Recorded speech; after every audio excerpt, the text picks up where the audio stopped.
भक्तों की कहानियों में भगवान के भक्तों का हार्दिक स्वागत है। आइए जानते हैं रोज़ाना हनुमान चालीसा पढ़ने से आपके जीवन में क्या-क्या बदलाव होते हैं। हनुमान चालीसा का पाठ कैसे करना चाहिए, कब करना चाहिए, क्या विधि विधान होना चाहिए, क्या भोग होना चाहिए, कितनी बार हनुमान चालीसा का पाठ करना चाहिए जिससे हनुमान चालीसा का फल आपको प्राप्त हो सके। सबसे पहले मैं आपको बता दूं कि हनुमान चालीसा पढ़ने के क्या लाभ होते हैं। जब आप हनुमान चालीसा का पाठ करते हैं तो आपको क्या क्या चीज़ें प्राप्त होती हैं। जब आप हनुमान चालीसा का पाठ शुरू करते हैं तो इस पाठ को करने के बाद आपके घर में जितनी भी भूत प्रेत की बाधाएं होती हैं वह सभी धीरे धीरे प्रभावहीन होनी शुरू हो जाती हैं। प्रभावहीन का मतलब है उनमें जो शक्ति थी, जिस शक्ति से वे अपना प्रभाव दिखा रहे थे, नकारात्मक प्रभाव जो आपके घर के ऊपर था, वह धीरे धीरे शून्य होना शुरू हो जाते हैं। और एक ऐसा समय भी आता है जब नकारात्मक शक्ति पूर्ण रूप से शक्तिहीन हो जाती है, यानी कि वे किसी भी प्रकार से आपका नुकसान नहीं कर पाती और पूर्ण रूप से नष्ट हो जाती है। यह पहला फ़ायदा होता है हनुमान चालीसा का निरंतर पाठ करने से, जो कि मैं आपको आगे बताऊंगा पूरे तरीके से। दूसरा फ़ायदा यह होता है हनुमान चालीसा का पाठ उस समय बहुत बड़ा वरदान साबित होता है जब आपके तमाम रास्ते बंद होते हैं, जब आपको कुछ दिखाई नहीं देता, जब आप निराश हो जाते हैं, जब आपको ऐसा लगता है अब तो बस करने के लिए कुछ बचा ही नहीं, काम धंधे बंद हो गए, या लड़ाई झगड़ा इतना बढ़ चुका है, या घर में इतना कलेश मच चुका है, या बीमारियां घर से नहीं निकल रही, तो उस समय एक नया रास्ता खोलती है हनुमान चालीसा। यानी हनुमान चालीसा का पाठ जो है एक नई आशा की किरण आपके जीवन में लेके आता है। साथ ही हनुमान चालीसा का पाठ करने से आपके पितृ भी प्रसन्न होते हैं। अब इन चीज़ों पर ध्यान दीजिए। अगर पितृ दोष आपके घर में है और हनुमान चालीसा का पाठ आप कर रहे हैं, जो विधि मैं आपको बताऊंगा, तो आपके पितृ भी प्रसन्न होंगे और घर में सुख शांति होती है। साथ में उनका पितृ दोष धीरे धीरे खत्म भी होने लगता है। अगला फ़ायदा यह है, जो हनुमान चालीसा का पाठ करना शुरू कर देते हैं तो हनुमान जी महाराज आपको स्वप्न के माध्यम से दर्शन देना शुरू कर देते हैं। कई बार ऐसा लगेगा कि सिंदूरी मूर्ति आपको दिखाई दे रही है। कई बार आपको स्वप्न के माध्यम से दिखेगा जैसे आप मूर्ति पर चोला चढ़ा रहे हैं। कई बार आपको ऐसा लगेगा कि आप भंडारा कर रहे हैं तो वहीं हनुमान चालीसा पाठ कर रहे हैं। हनुमान जी की मूर्ति के सामने ऐसा दिखेगा आपको स्वप्न के माध्यम से। अगला क्या फ़ायदा होता है हनुमान चालीसा पढ़ने से। हनुमान चालीसा का जब आप निरंतर पाठ करते हैं तो अध्यात्म मार्ग की तरफ आपका रुझान बढ़ जाता है। हनुमान जी की असीम कृपा, साथ ही भगवान श्री राम जी की कृपा के कारण अध्यात्म मार्ग में आप धीरे धीरे आप चलते चले जाते हैं और एक सीढ़ी बनती चली जाती है जिससे आप एक सही रास्ते पर पहुंच पाते हैं। तो हनुमान चालीसा के जो प्रभाव हैं, जो फ़ायदे हैं, वह अनगिनत हैं। अब मैं आपको बताता हूँ कि हनुमान चालीसा का पाठ जो है वो आपको कैसे करना है, क्या विधि है, क्या विधान है। एक बात मैं आपको बता दूं कि बिना नियमों का पालन किए जो किसी की साधना करते हैं, कोई पाठ करते हैं, तो वह आपको फलदायी नहीं होता।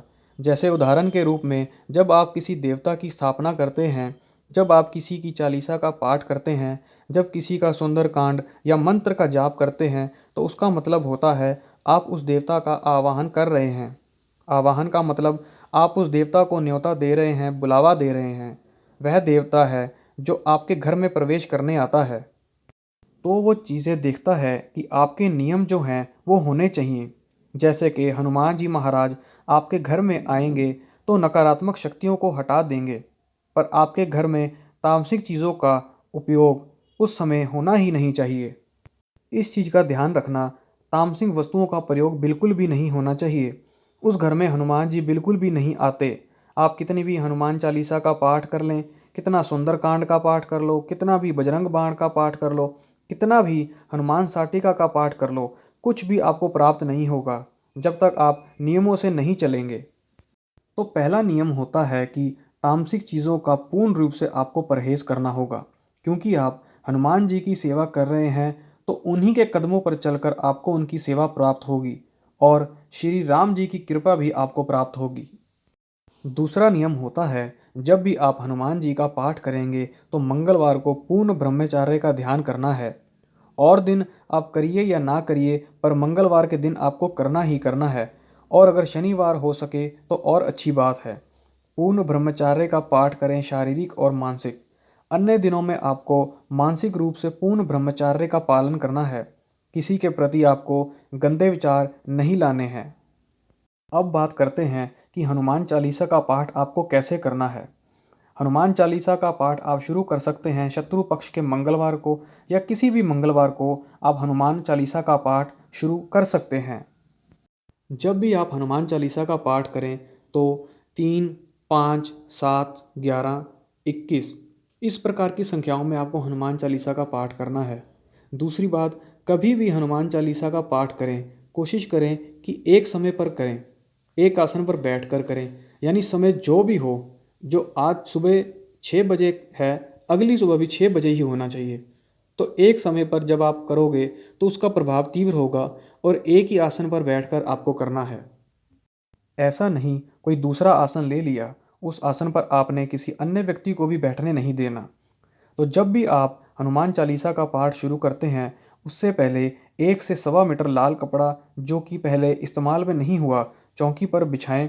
उस पर श्री राम दरबार की फ़ोटो या हनुमान जी की वो फ़ोटो जो आपको आशीर्वाद मुद्रा में दिखे, वो फ़ोटो आपने आसन पर बिल्कुल भी नहीं लगानी जिस फ़ोटो में हनुमान जी लंका दहन कर रहे हैं, या जो राम जी और लक्ष्मण जी को कांधे पर बिठाकर ले जा रहे हैं।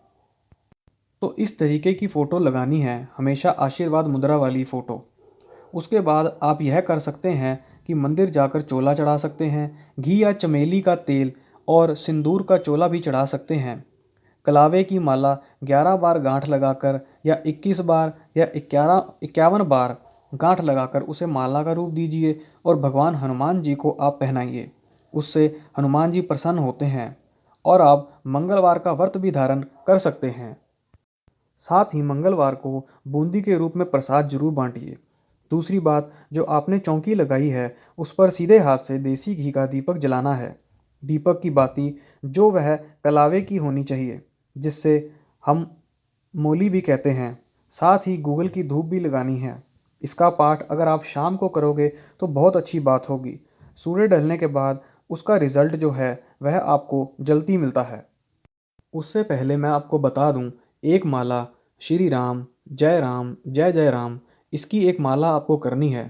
भगवान श्री राम से आपको प्रार्थना करनी है कि हे प्रभु, जैसे आप तुलसीदास जी पर प्रसन्न हुए, जैसे तुलसीदास जी ने आपकी भक्ति की और हनुमान जी प्रसन्न हुए, उसी प्रकार मेरी भक्ति से आप प्रसन्न हों और हनुमान जी प्रसन्न हों, और मेरे इस कार्य को पूर्ण करें, और जो भी बाधाएं मेरे घर में हैं उन्हें आप दूर करें।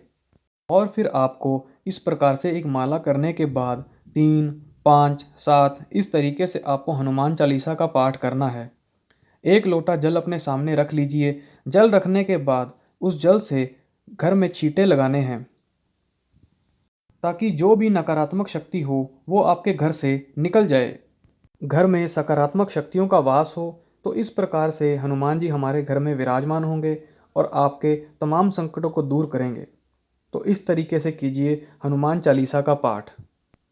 आज के लिए बस इतना ही। ऐसी ही ज्ञान देने वाली वीडियो को देखने के लिए जुड़े रहें आपके अपने YouTube चैनल भक्तों की कहानियों के साथ।